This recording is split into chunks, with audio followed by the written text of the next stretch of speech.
Hey everyone, Alec Medlock here. So I had this mindset, this mentality for the first 2 years or so that I was DMing. The mentality was that it was my job as a DM to keep my players interested and hooked and excited, to keep them on their toes, to constantly keep them guessing and keep them reacting to whatever new and exciting thing was happening. And the best way that I could find to do this at the time was to constantly be throwing new things at them. I had this idea that I needed a new monster for every encounter, or some new mechanic going on, or a new big set piece location. So I want to talk about this. I want to talk about this idea that newness is good. Now, there's no doubt that newness is inherently interesting. It takes actually very little work to make something new, interesting and fun and exciting on a superficial level. And there are plenty of groups out there, and there are plenty of D&D players out there who really come to the table so that they can flip to any page in the monster manual and say, oh yeah, I have a story about this one time that we killed this thing. And that's great. If that's what you like out of D&D, if that's the kind of game you're playing, if that's the group you're running for, and you're having fun, fantastic, you're doing a great job, keep it up. I'm obviously not here to tell you that your fun is wrong. But as I've said in previous videos, I get a lot of enjoyment as a DM out of really plumbing the depths of a particular thing and iterating on it over and over again and finding all the little nooks and crannies, finding all the ways I can bend and break and tweak some particular monster or mechanic. Now, to that end, repetition is a really powerful tool. If you use it well, it can enhance and increase the depth and complexity of your combat encounters. It can provide you the space to design these crazy, intense puzzles and traps. I even have this idea for this really gonzo, crazy dungeon that centers around repetition as a core mechanic, and we'll talk about that at the end as well. It might be really cheesy and bonkers, and people might think, oh, that's not D&D, that's some weird video game idea, but whatever, I'm gonna throw it out there. So I've been recycling and reusing certain elements of my game a lot recently. For example, anyone who's playing in a game of mine is currently fighting or has very recently fought Zvarts. I love these blue little buggers. I think they're funny. I think they've got a great story in Volo's Guide. I think they're a really fun, low-level monster to use. So I'm using them a lot right now in my low-level play. And here's what I've found pretty consistently. The second or third time any single player or group fights a group of Zvarts, they kind of roll their eyes. They think, oh, here we go again, another Zvart fight. Alec loves his Zvarts. And the first time that happened, I had that familiar feeling of, oh god, they're getting bored. They're not interested in my game. I need to switch it up. I need to muscle confusion, CrossFit DMing. I need to throw something new at them to keep them on their toes. But I didn't do that. I kept throwing my Zvarts at them. And here's what I found happening. After those first couple fights, that's when we really started to get to the good stuff. After that initial rolling of the eyes, the players start to engage with these fights in a different way. They start to recognize that there are patterns. There are certain elements of these fights with the Zvarts that are consistent across combat encounters. And I've done this on purpose, by the way. I've come up with a little monster AI, for lack of a better term, for how these Zvarts behave. And so after the first couple encounters with these Zvarts, my players start to recognize, oh, there are ways in which these Zvarts always come at us. They always come at us in groups of about this size. And so if they start off fighting only 2 or 3, they know, okay, there are more around somewhere. Watch the shadows. They've learned that the Zvarts are typically led by 1 or more Warlock Zvarts out of Volo's Guide. And boy, those guys can really put the hurt on a low-level party. They've got really big blasting spells. And so the party learns, okay, that's what a Warlock looks like. The guy holding the totem and chanting out to Raxivort. They learned that my Zvarts really try to make good use of their overbearing pack feature, so they're constantly trying to shove the player characters around into more tactically advantageous positions, maybe sometimes even trying to tackle them and knock them over onto the ground and get them prone, and then they'll all swarm that character with their short swords, which obviously can turn really, really bad for a player really fast. But because the Zvarts are consistent in the way that they fight, and because I've thrown these same fights at the players over and over and over again, the players learn how to fight these particular monsters. Now, obviously, it's not exactly the same combat encounter every time. The location's a little bit different, or there's more at stake. But the great thing about all this is my players start off being maybe a little bit annoyed that they've been fighting Zvarts for 2 or 3 sessions in a row, and they're not climbing the ladder to bigger and better and cooler monsters. And they shift.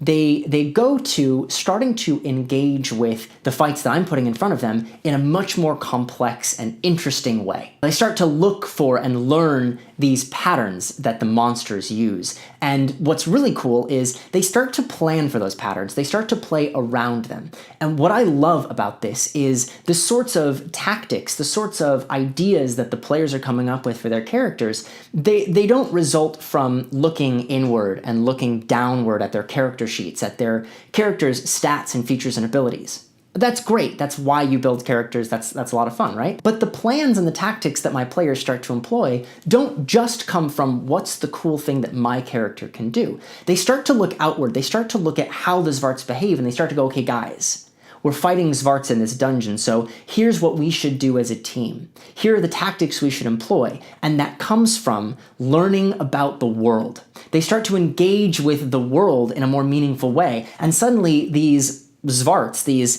CR1 quarter and CR1 monsters that are really meant to be just cannon fodder, they transcend that and they become real. And that's the magic that I love as a DM. That's what I always strive for. How do I get my players to engage with my game, with my world, with my NPCs, and with my monsters as if they were real? So essentially what I'm suggesting here is that your game and your players and you as a DM, you can all evolve, and that learning takes repetition. So don't be afraid to reuse monsters or even reuse entire encounters over and over and over again over the course of a session or multiple sessions or even an entire adventure. You can get away with introducing a lot of added complexity and difficulty into your game.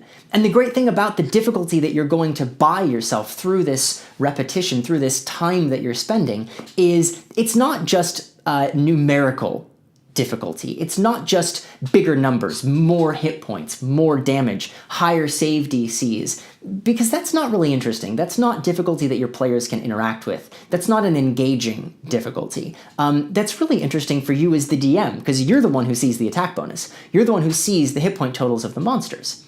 The difficulty that you're going to get through repeating encounters and through introducing these tactics and allowing your players the chance to learn these patterns over the course of multiple repetitions, that difficulty that you're earning yourself there is very engaging difficulty. It's difficulty that your players can plan for and play around. This process of learning over time and learning through the course of repetition, I think, is also at the heart of really great puzzle design.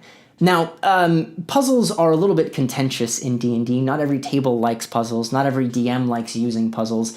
And I'm not even convinced that Dungeons & Dragons is, in fact, the best medium for really meaty puzzles in a game. But I still like to use puzzles every now and then. I think it's a nice way to break up the normal flow of the game. This process of learning over time and learning over the course of multiple repetitions, I think is at the heart of really great puzzle design. Now, puzzle design is really tough. And I'm not even convinced that Dungeons & Dragons is really the best medium for really meaty puzzles in a game. But I love puzzles. And what I've found is that the more complex your puzzle design, the more moving pieces it has, and also the fewer possible solutions you're going to allow your players, the more you need to teach your players how the puzzle works. Now, certainly you could give them information beforehand. They could discover some clue about the puzzle, and that could be the result of a little bit of exploration or maybe of a successful knowledge check. These are fine ways to do it. But I think a more engaging way to do it is by breaking your puzzles down into small pieces. The best way to do this, in my opinion, is to introduce puzzle elements incrementally over the course of multiple rooms. And then you allow those elements to build on themselves as you go on. I highly recommend a few of Mark Brown's videos. He has a YouTube channel called Game Maker's Toolkit. He has a couple really terrific videos about puzzle design. I think he does a much better job than I can do here, talking about how to build puzzles and what goes into making a good puzzle. But regardless, at the heart of this, I think, again, is repetition. allowing your players the time to learn by repeating certain puzzle motifs, certain core mechanics over the course of several encounters. But the basic idea is to start small with some core mechanic, what Mark Brown might call a puzzle motif. And then you find ways to build upon it and repeat that puzzle mechanic over the course of several rooms, adding a little bit of complexity each time as you go. Now you can vary the solution from room to room, or you can alter how the puzzle works slightly, you can introduce new mechanics, you can remove certain mechanics. These will all serve to keep the game interesting as the players encounter the puzzle in its various iterations. But don't be afraid to repeat those key elements. It allows your players to learn, predict, and adapt to what's going on in the game. It allows them to feel like they can take control of the situation, as opposed to constantly feeling like they're being reactionary and they're being taken along for a ride. That feeling of being reactionary and being on your toes and being ready for whatever's next, that's a great feeling as a player, but if that's all you ever experience, if you never feel like you know what's going on or you know what to expect, you know what comes next, there's a sense of loss of agency. I also think there's something to be said for us as DMs getting distracted by how fun it is and how interesting it is to have this constantly rotating cast of new monsters, new NPCs, new abilities. But I think if we force ourselves to stick with certain things, certain stat blocks, for an extended period of time, I think that forces us to look a little bit deeper beyond just what's there in the stat block and think of more creative and more interesting ways for how to use these things. That, I think, is going to be the next topic of my next video. Self-imposed design limitations that we as DMs can use to engender better creativity. Okay, lastly, I said I was going to talk about a dungeon that was designed around repetition as a core mechanic. This is a little bit wacky, it's a little bit zany, it's not even really indicative of what my typical dungeon design looks like, so take this with a grain of salt. But here we go, I'm gonna throw this out there. This idea came out of a conversation with a very good friend of mine, Ryan Landis, with whom I play a lot of games and design a lot of games, and we were talking about how much we love D&D, but how the medium of tabletop role-playing games, there are certain things that aren't really allowed, that are hard to pull off because of certain assumptions. Things like the fast iteration time of video game platformers, or really cool boss fights, really cool boss fight design in games like World of Warcraft. So we were interested in what it would look like to design a dungeon or an encounter or a series of encounters, whatever, that revolved around fast iteration time, quick repetition as a core mechanic. So the dungeon would go something like this. These demon cultists have summoned and bound a Goristro, and they've locked it away in this labyrinth.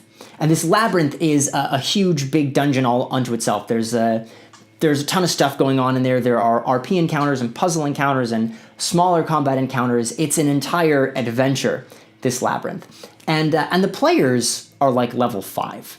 They certainly don't have the hit points to go up against this CR 17 massive demon. Probably they don't even have the magic weapons necessary to actually deal any real damage to this thing. There's no expectation that they're going to go toe-to-toe with this thing and have any reasonable chance of defeating it.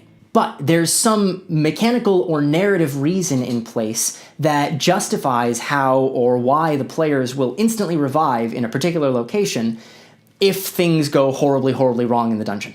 So the whole adventure is about learning the layout of this labyrinth, exploring it, finding the different little encounters, maybe gaining a couple levels to equip yourself better to deal with that demon out there, maybe even finding a couple magic weapons for your party members so you can actually deal some real damage to it, maybe even getting some information about the Goristro and how to defeat it, all the while encountering the various roleplay encounters or puzzles that you have seeded throughout the labyrinth. And all the while, the Goristro is wandering the halls of the labyrinth, and you're going to happen upon it randomly, or maybe more likely, it's going to happen upon you and your party randomly, and you're going to have these chance encounters, and it's just going to stomp you, it's going to steamroll you, because you're level stupid compared to this monstrous demon. You don't really stand a chance, but maybe every time you encounter it, you get a couple hits in. You whittle its hit points away little by little, and as you get more experience and as you get better equipment, you're better able to deal with the Goristro. Maybe you even learn that there are a couple of places in the labyrinth, there are a couple of tactically advantageous corridors or rooms, and you might learn the labyrinth well enough through repeated exploration of the maze to be able to pull the Goristro into those places, fight it on a more tactically advantageous battleground. But over the repeated combats with it, you would ultimately kill it. And you could even design your puzzles and your combat encounters, your smaller combat encounters, with this repetition in mind as well. Maybe there's a ghost in a particular room who poses some really difficult riddle to the players, and they get one shot at the right answer, and if they give the ghost the wrong answer to the riddle, the ghost disappears or turns hostile. But every time the players die, the ghost reappears, having forgotten its previous encounter with the players. So the players, every time they die, they can be like, okay, first we go to the ghost room, we take another crack at the riddle, maybe we'll get it this time. You can design all the pieces of the labyrinth, of the dungeon, with the idea in mind that the players are going to be repeating these things over and over and over again. So there you go. That's my slightly far-fetched, kind of weird, repetitive dungeon design. Not very well thought out, kind of off the cuff, but who knows? Maybe someone will find that fun to play around with.